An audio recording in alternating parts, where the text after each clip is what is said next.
Sebuah benda bergerak sepanjang garis lurus dengan kecepatan sebagai fungsi waktu diperlihatkan pada gambar. Berapakah kerja yang dilakukan oleh gaya yang bekerja pada benda itu sehingga benda mengalami gerak sebagaimana diperlihatkan dalam grafik itu dari T sama dengan 0 sampai T sama dengan 7 second. Nah, kita bisa gunakan rumus untuk menentukan usaha, ya. W itu sama dengan delta EK, ya, atau perubahan energi kinetik EK2 dikurang dengan EK1. Atau kalau kita ingin menuliskan energi kinetiknya dalam bentuk setengah dari M V2 kuadrat dikurang setengah dari M V1 kuadrat. Kita faktorkan setengah M-nya, V2 kuadrat dikurang V1 kuadrat. Nah, coba teman-teman perhatikan, V2-nya ketika T-nya 7 second, itu kan kecepatannya sudah berhenti, atau kecepatannya 0. Ya kan? Ini 0. V1-nya ketika T sama dengan 0, juga kecepatannya 0. Sehingga dengan demikian, usahanya juga 0. Nah, kita pilih yang A. Nah, kalau teman-teman kurang yakin, kita bisa menentukan usaha dengan rumus, ya, W sama dengan F dikali dengan perpindahan. Ya. Nah, di sini kita bagi dua daerahnya. Dari T sama dengan 0 sampai dengan T sama dengan 5. Ya. Masing-masing kita akan cari berapa perpindahannya, dan tentunya ini kalau kita jabarkan lagi, F itu adalah M dikali A, ya kan? Nah, kemudian kali dengan perpindahan. Nah, ini daerah 1, ini daerah 2. Ya, berarti nanti W atau W total, ya, W1 ditambah W2 gitu ya. Nah, kita cari percepatannya terlebih dahulu. Di sini ada percepatan ya. Nah, percepatan itu adalah perubahan kecepatan dibagi dengan interval waktunya, ya. Jadi V2 dikurang V1 per delta T. Nah, lihat dari T sama dengan 0 sampai 5, ya, V2-nya di sini 7 ya, dikurang V1. Awalnya kan di sini 0. Dibagi dengan selang waktu dari 0 ke 5 ya 5 ya. Jadi 7 per 5. Satuan percepatan. Nah, kemudian perpindahannya kita bisa menggunakan luas di bawah kurva, ya kan? Luas 1 ini kan bentuknya segitiga. Jadi luas segitiga itu adalah setengah dari alas. Alasnya 5 dikali dengan tingginya tuh 7. Atau sama dengan 35 per 2 satuan, gitu ya. Nah, sehingga W1 sama dengan, nah ini A1 ya, ini S1. Jadi M kali A1 S1. M-nya kan sama, kan bendanya sama. Jadi M A1 7 per 5 dikali S1 35 per 2. Kita coret mana yang bisa dibagi ya. 35 dibagi 5 kan 7. Sehingga W1 kita dapatkan sebesar 49 per 2 M. Satuannya Joule nanti ya. Oke, kemudian untuk menentukan usaha 2, di sini kan daerah yang kedua. Jadi dari T sama dengan 5 sampai dengan dia berhenti, yaitu T sama dengan 7. Jadi A2 sama dengan delta V per delta T. Jadi V2 dikurang V1 bagi dengan selang waktu. V2, nah di saat ketika dia 7 di sini berapa? 0. V1-nya berarti kita ambil yang di sini, kan mulai dari 5. 7. Per selang waktu dari 5 ke 7, 2. Nah, jadi percepatannya negatif, 7 per 2. Gitu. Nah, S2-nya, ya sama, kita pakai luas di bawah kurva. Ya, luas segitiga. Jadi setengah, alasnya 5 ke 7, berarti 2 ya, dikali dengan tingginya 7. sehingga S2 bernilai 7. Dengan demikian, W2 sama dengan M A2 S2.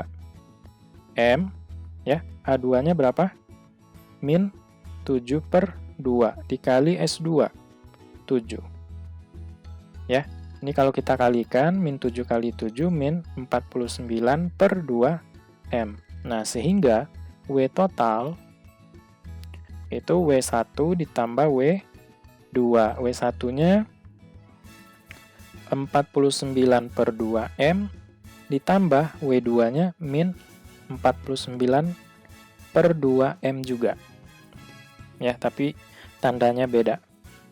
Nah, sehingga kalau kita tambahkan dapatnya 0 juga, gitu ya. Sehingga kita pilih jawaban yang A. Soal yang kedua, panjang gelombang cahaya tampak memiliki kisaran panjang gelombang 380 nanometer sampai 700 nanometer. Sebuah detektor cahaya yang menggunakan prinsip efek fotolistrik agar dapat mendeteksi seluruh spektrum cahaya tampak harus menggunakan metal dengan fungsi kerja maksimal berapa. Nah, jadi syarat terjadinya efek fotolistrik itu adalah energi cahaya harus lebih besar dari energi ambangnya. Energi ambang dari suatu metal ya yang digunakan untuk mendeteksi cahaya tampak.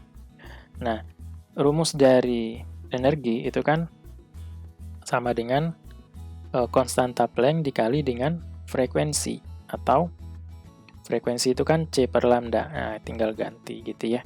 Jadi kita harus membuat energi ambangnya ini itu kecil.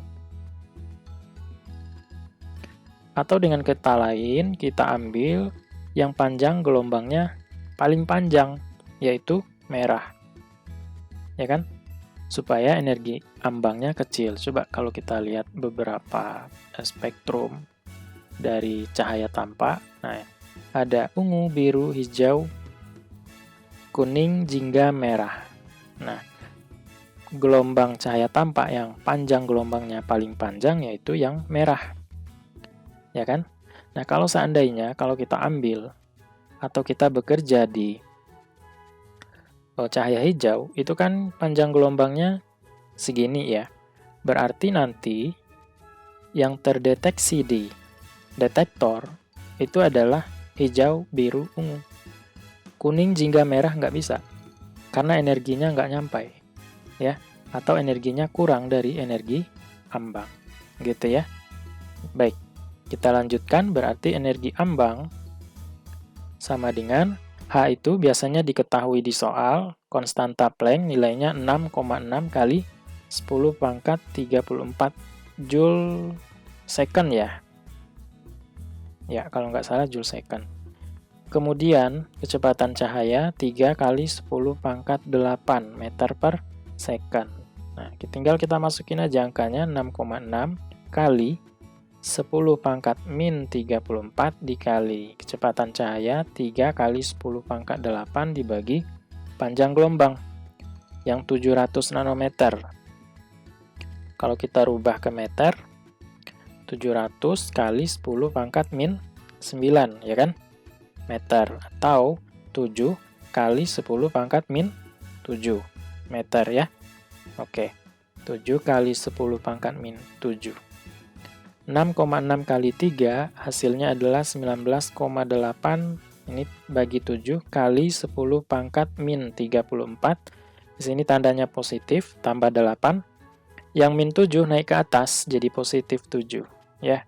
19,8 bagi 7, 2,83 kali 10 pangkat min 34 tambah 15 min 19, satuannya Joule ya.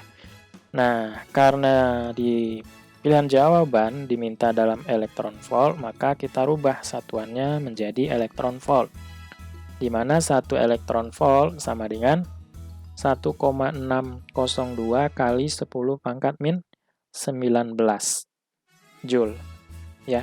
Jadi kalau 2,83 kali 10 pangkat min 19 Joule, kalau kita rubah ya tinggal bagi aja. Bagi 1,602 kali 10 pangkat min 19. Nah, ini satuannya elektron volt. Ini sama habis dibagi ya. 2,83 dibagi 1,602 hasilnya nanti 1,77 elektron volt. Sehingga jawaban yang tepat yang B. Soal yang ketiga. Tinjau suatu partikel yang ditembakkan dengan kecepatan awal V0 yang membentuk sudut theta terhadap arah horizontal. Jika partikel kedua dilempar dengan kecepatan yang sama dan dengan sudut 2 theta. Hitunglah perbandingan jarak horizontal maksimum partikel 1 dan 2 jika percepatan gravitasi adalah sebesar G. Jadi teman-teman harus ingat jarak horizontal maksimum atau jangkauan maksimum itu rumusnya adalah kecepatan awal dikuadratkan dikali sin 2 alfa per G. Gitu. Jadi untuk partikel yang pertama, kita misalkan jarak maksimumnya adalah X1 sama dengan kecepatan awalnya adalah V0, V0 kuadrat, sin, ya, 2 kali dari theta, karena sudutnya adalah theta, per G. Nah, untuk X2, partikel yang kedua, kecepatannya sama, V0 kuadrat, sin, 2 kali alfa. Nah, alfanya adalah 2 theta, ya kan? Nah, jadinya di sini 4 theta. Ya, kira-kira jelas ya? Per G, gitu. Nah, pertanyaannya kan berapa perbandingan jarak horizontal maksimum partikel 1? Jadi, X1 banding X2. Nah, ini berapa? Kalau kita ingin membandingkan, ya kalau ada yang sama, di sini ya coret aja. Ya. Nah, sehingga yang tersisa apa? X1-nya sin 2 theta banding sin 4 theta. Nah, teman-teman harus ingat lagi kalau ada sin 2 alfa, itu rumusnya adalah 2 sin alfa cos alfa. Kalau sin 4 alfa, 2 sin 2 alfa cos alfa. Nah, di sini dibagi 2 aja gitu ya. Kemudian ada koefisien 2. Sin 2 theta per sin 4 theta adalah 2 sin 2 theta dikali cos 2 theta. Ini kita coret ya. Sehingga X1 banding X2 adalah 1 per 2 cos 2 theta. Kita pilih jawaban yang C. Soal yang keempat, sebuah pegas memiliki konstanta pegas K digantungkan pada sebuah papan pada arah vertikal. Sebuah bola bermasa M diikatkan pada pegas yang tak direnggangkan dan dibiarkan jatuh. Nah, jadi awalnya gini, diikatkan bola, nah kemudian dibiarkan jatuh, artinya dia terenggang. Nah, gitu ya. Nah, yang ditanya adalah hitunglah jarak jatuhnya balok tersebut sebelum balok mulai bergerak balik. Nah, jadi berapa simpangan maksimum atau berapa amplitudonya gitu ya sebelum dia naik, ya kan? Dia mencapai kondisi regangan yang maksimum gitu. Ini kalau kita misalkan acuannya Y-nya sama dengan 0, di sini juga ya. Nah, di sini baru dia maksimum sebelum dia naik ke atas, bergerak ke atas. Y-nya sama dengan amplitudo. Nah, gitu. Nah, ini berapa? Nah, ini kan A, gitu. Kita bisa menggunakan rumus energi potensial pegas, itu kan sama dengan setengah dari KY kuadrat. Nah, untuk kasus ini, simpangannya adalah simpangan maksimum. Atau dengan kata lain sama dengan amplitudonya. Nah, itu yang akan kita cari. Nah, energi potensial juga disebabkan oleh ketinggian benda, perubahan posisi benda. Ini kan ketinggian ya, di sini M kali G gitu ya. Nah, kalau kita ambil acuannya Y-nya sama dengan 0 di sini, berarti ketinggiannya di sini adalah A. Nah, gitu. Jadi MG kali H, H-nya adalah A, sama dengan setengah dari KA kuadrat. Masing-masing ruas kita bagikan dengan A. MG sama dengan setengah KA. Ya, kita kali silang. 2MG dibagi K sama dengan A. Nah, dapat tuh A-nya. Ya, sehingga kita pilih jawaban yang A. 2 mg per K, ya. Soal kelima, seorang dengan massa 64 kg melakukan terjun bebas dengan lengan dan kaki terlentang sedemikian rupa sehingga mengalami hambatan udara dengan kecepatan terminal 180 km per jam. Jika gaya hambat udara sebanding dengan BV kuadrat, di mana B adalah konstanta dan percepatan gravitasi adalah 9,81 meter per sekon kuadrat, nilai B berapa? Jadi kalau kita gambarkan di sini orang terjun bebas, ya, ada gaya hambatnya, ya, kan arah geraknya kan ke bawah ya, berarti gaya hambatnya ke atas, F sama dengan BV kuadrat. Nah, di sini juga ada gaya berat, atau W sama dengan M kali G. Nah, kecepatan terminal artinya adalah kecepatan yang terukur ketika kondisi orang ini dalam keadaan stabil. Nah, sehingga berlaku jumlah gaya yang bekerja nanti itu sama dengan 0. Ya. F dikurang W sama dengan 0. Atau F sama dengan W gitu. F-nya BV kuadrat sama dengan massa dikali gravitasi. Sehingga nilai konstanta B adalah M kali G per V kuadrat. Nah, kita rubah dulu kecepatannya dalam satuan SI ya, satuan internasional. Jadi 180 km per jam, 180 kali 1000 ya. Kilometer kita rubah ke meter per jam. 1 jam itu ada 3600 detik atau second. Nah, ini coret nolnya 2 ya. Nah, 180 bagi 36 itu 5 ya. Kali 10, 50 meter per second. Nah, sehingga nilai B bisa kita tentukan. B sama dengan massa orang itu adalah 64 kg dikali dengan gravitasi 9,81 dibagi 50 kuadrat ya. B sama dengan 64 kali 9,81 per 2500. Kita lakukan pendekatan aja supaya nggak menggunakan kalkulator. 9,81 anggap aja sama dengan 10 ya. Ini kita coret sehingga yang tersisa apa? 64 ya, ini habis ya, per 250 itu sama saja dengan 1000 dibagi 4, ya kan? Nah, ini kita kalikan ke atas. 64 kali 4, 4 kali 4, 16, simpan 1, 4 kali 6, 24, jadi 25 ya, per 1000. Nah, dapatlah 0,256. Cari jawaban yang mendekati ini, ya, yaitu yang D. Kira-kira bisa dipahami ya. Soal yang ke-6, sebuah sumber bunyi menimbulkan taraf intensitas TI 10 desibel.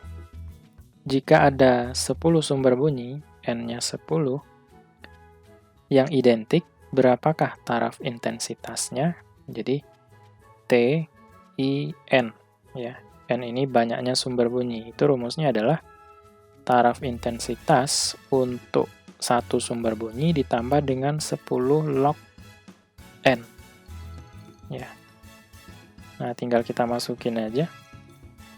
Taraf intensitas untuk 10 sumber bunyi yang identik sama dengan, nah, kalau satu sumber bunyi adalah 10 desibel ditambah 10 log N-nya 10. Ingat, log 10 itu nilainya 1. Jadi 10 ditambah 10 kali 1, yaitu 20 desibel. Jawaban yang tepat yang D. Soal ke-7, sebuah silinder berpiston berisi gas ideal yang volumenya 2 meter kubik. Tekanannya 10 pangkat 5 Pascal dan suhunya 300 Kelvin. Silinder itu kemudian disentuhkan pada tandon kalor yang suhunya dijaga tetap pada 900 Kelvin. gas menjalani ekspansi pada tekanan tetap sehingga suhunya menjadi 900 Kelvin. Berapakah volume gas ideal pada akhir proses ekspansi? Jadi kalau pada gas ideal itu kan berlaku PV sama dengan N dikali R dikali T ya. Atau kalau kita mau buat PV per T sama dengan N dikali R. Nah, ini yang nilainya tetap atau konstan atau tidak berubah, ya kan? Nah, makanya kita kenal dengan ya tekanan 1 dikali volume 1 dibagi suhu 1 sama dengan tekanan 2 kali volume yang kedua per T2. Nah, pada kasus ini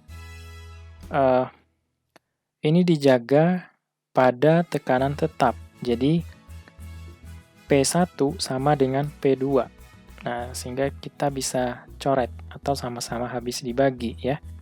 Volume 1 dibagi T1 sama dengan volume 2 bagi suhu yang kedua. Nah, volume 1 2 meter kubik, ya kan? T1 300 Kelvin. Nah, T2-nya ya kan? Gas itu berekspansi sehingga suhunya menjadi 900 Kelvin. Jadi T2 sama dengan 900 Kelvin. Ya. Jadi tinggal kita masukin untuk mencari V2, ya kan? Yang ditanyakan berapakah volume gas ideal pada akhir proses ekspansi.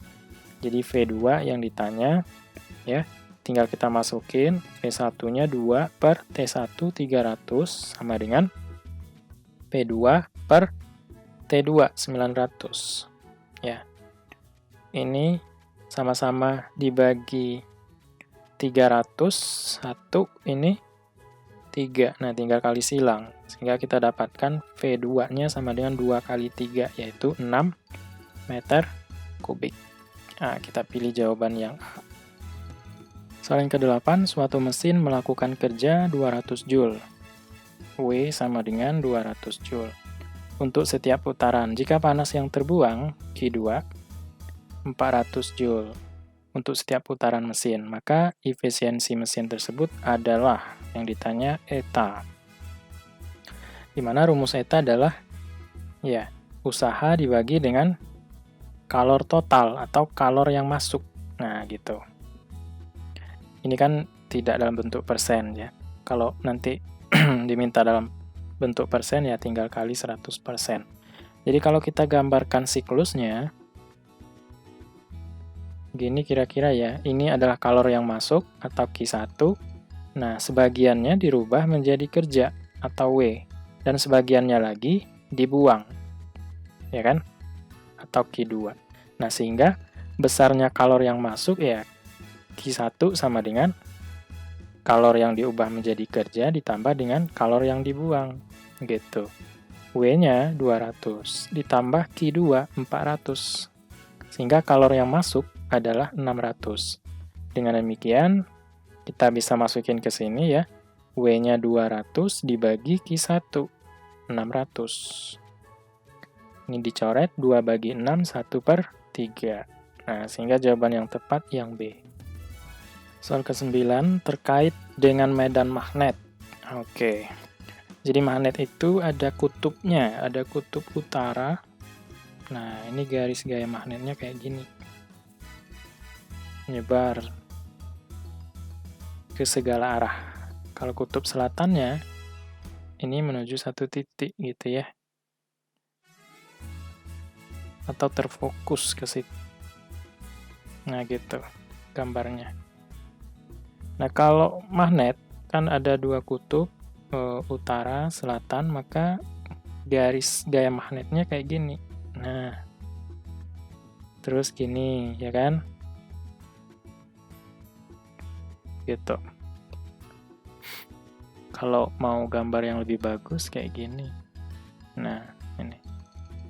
Coba kita lihat pilihan yang A. Garis-garis gaya medan magnet selalu berbentuk kurva tertutup. Nah, betul ini. Ya, yang A. Coba lihat yang B, garis-garis gaya medan magnet dapat berbentuk kurva terbuka. Enggak, ya, selalu berbentuk kurva tertutup. Yang C, garis-garis gaya medan magnet menuju ke satu titik yang sama. Oh, enggak.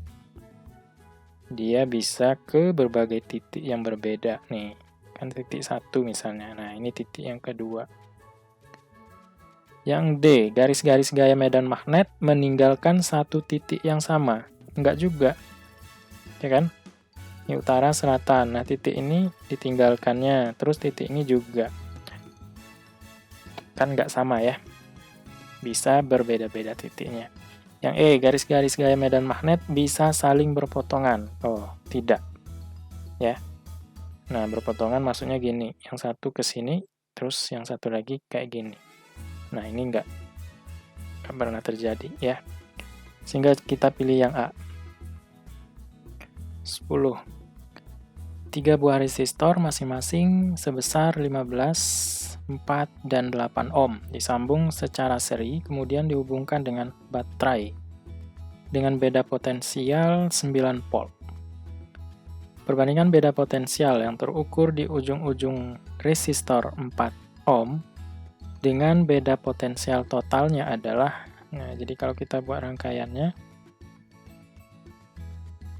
di sini baterai,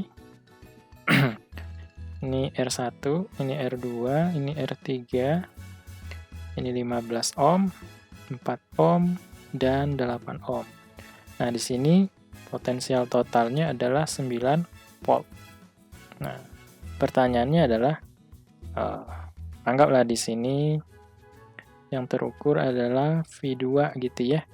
Jadi potensial V2 banding V total. Nah, ini berapa? Ini kan rangkaian seri ya. Kalau pada rangkaian seri, arus yang mengalir di sini kan sama. Sehingga kita bisa membuat beda potensial yang terukur di R1 banding V2 banding V3 ini sama dengan R1 banding R2 banding R3. Maka untuk menentukan V2-nya gimana? V2 sama dengan R2 per R1 ditambah R2 ditambah R3 dikali dengan V totalnya. Kan gitu. Saya tulis di sini. V2, ini kita pindah ruas aja, V total per V total sama dengan R2, R2-nya adalah 4 ya, per R1 tambah R2 tambah R3, 15 tambah 4, 19 tambah 8, 27. Nah, sudah ketemu jawabannya yang A. Atau kurang yakin jawabannya kayak gini, ya kita pakai cara kedua aja. Cara kedua, cari kuat arus yang mengalir di rangkaian ini. Ya kan? Kuat arus total yang mengalir ini kan sama di masing-masing ini resistor. Jadi I sama dengan V total dibagi dengan R total. Potensial totalnya kan 9 dibagi dengan R total. Ini kan rangkaian seri ya, tinggal jumlahkan aja. Yaitu 27. 9 bagi 27, 1/3 ampere.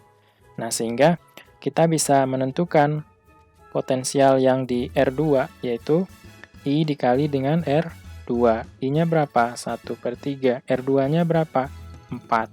Jadi 4/3 volt. Nah, kita bandingkan yang dengan yang total tadi, yaitu 9. Jadi, V2 banding V total sama dengan 4/3 banding 9. Ya kan? Jadi, 4/27. Sama. Lanjut ke soal yang ke-11, medan magnet pada jarak. Kita misalkan jaraknya itu adalah R1 sama dengan 10 cm dari suatu kawat berarus listrik 1 ampere. Jadi I-nya 1 ampere. Adalah 2 mikrotesla. Jadi medan magnetnya 2 mikrotesla. Pada jarak sejauh 1 cm dari kawat. Nah, sekarang R2-nya 1 cm. Medan magnetnya berapa? Nah, kita ingat rumus medan magnet ya, sama dengan μ0 dikali I per 2VR ya. Nah, karena kita ingin membandingkan ya kan?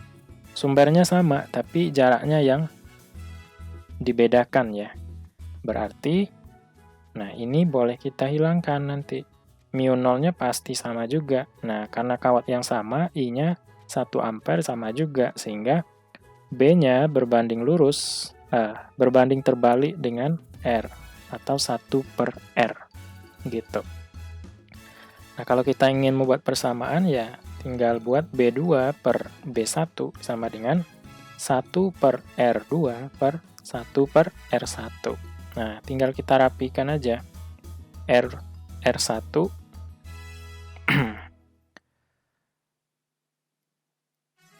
R1 ya. R1 per R2 gitu. Nah, sehingga B2 sama dengan R1 per R2 kali silang aja, kali B1. R1-nya 10 cm, per R2-nya adalah 1 cm, dikali B1-nya adalah 2 mikrotesla. Cm habis 10 bagi 1 ya, 10 kali 2 mikrotesla dapatnya adalah 20 mikrotesla. Jawabannya yang B. Soal yang ke-12, seutas kawat yang panjangnya 0,2 meter. Bergerak dengan kecepatan 1,5 meter per second. Sejajar medan magnet seragam dengan kekuatan 0,5 Tesla.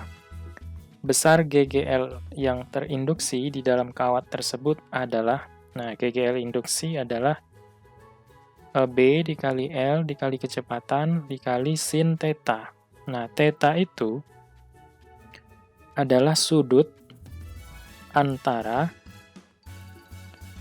kecepatan dengan medan magnet. Nah, gitu ya. Jadi di sini disebutkan kecepatannya sejajar medan magnet. Nah, kalau P sejajar medan magnet, maka sudut yang terbentuk berapa? 0, ya kan? Nah, ini sejajar nih. Nah, gitu ya.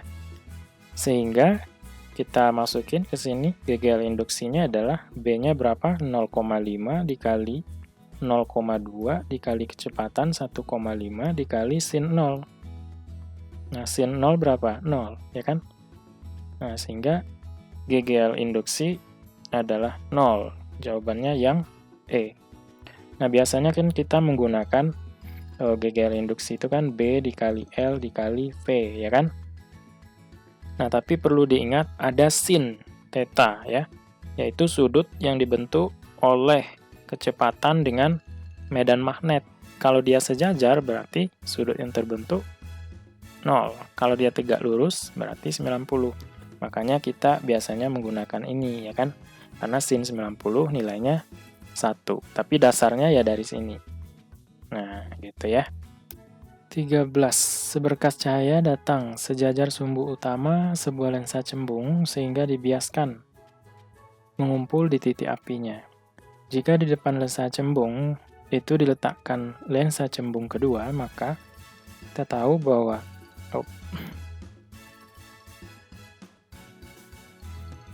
sifat dari lensa cembung itu dia mengumpulkan cahaya atau sinar ya. Misalkan ini titik fokusnya. Nah, dia akan mengumpulkan cahaya nih. Nah, kemudian cahaya ini karena dia di depannya ada lensa cembung lagi, ya disebarkan lagi gitu ya. Disebarkan lagi, nanti dia akan mengumpul di titik yang lebih dekat. Nah, itu jawabannya. Sehingga kita pilih yang B. 14. Sebuah eksperimen interferensi yang dilakukan dengan menggunakan sinar laser argon. Panjang gelombangnya 515 nanometer. Jarak pisah antara celah adalah 0,5 mm. Dan pola interferensi nampak pada layar yang jaraknya 3,3 meter. Berapakah jarak antara pola terang yang berdekatan? Nah, kalau kita lihat gambarnya ya, untuk interferensi yang kira-kira begini. Nah, di sini disebut dengan terang pusat. Terang pusat. Nah, nanti di sini gelap 1, ya kan? Kemudian di sini terang 1, ya kan? Di sini gelap 2 dan seterusnya. Jadi untuk pola terang itu rumusnya adalah dy per L sama dengan M kali lambda. Ya. M itu adalah ordenya nanti. Untuk pola gelap dy per L sama dengan M dikurang setengah dikali lambda gitu. Nah, yang ditanya di sini kan pola terang ya. Jadi jarak antara pola terang yang berdekatan, nah ini yang apa namanya? 1 lambda gitu. Ya. Terang pusat ke gelap yang pertama itu adalah setengah lambda. Nah, makanya ada pengurangan setengah lambda di situ, ya. Oke, yang ditanya di sini adalah Y ya. Y. Berarti kita keluarkan Y-nya sama dengan M kali lambda dikali L per D. D itu adalah jarak antar celah, ya. Lambda panjang gelombang, L adalah jarak celah ke layar, ya. M-nya 1 dikali lambda 515 nanometer. Ya, kalau kita rubah ke meter ini 515 kali 10 pangkat min 9 meter. Ya. Kemudian jarak antar celah itu D 0,5 mm. Kemudian L ya 3,3 meter. Nah, karena satuannya di sini milimeter, langsung saja kita rubah semuanya ke milimeter ya. Jadi ini 515 kali 10 pangkat min 6 milimeter. Nah, ini tetap, yang ini 3,3 kali 10 pangkat 3 milimeter. Nah, tinggal kita masukin angka-angkanya. Lambdanya 515 kali 10 pangkat min 6 milimeter ya. Dikali L 3,3 kali 10 pangkat 3 mm per D-nya 0,5 mm. Nanti akan didapatkan 3,4 mm. Ya, jawabannya yang B.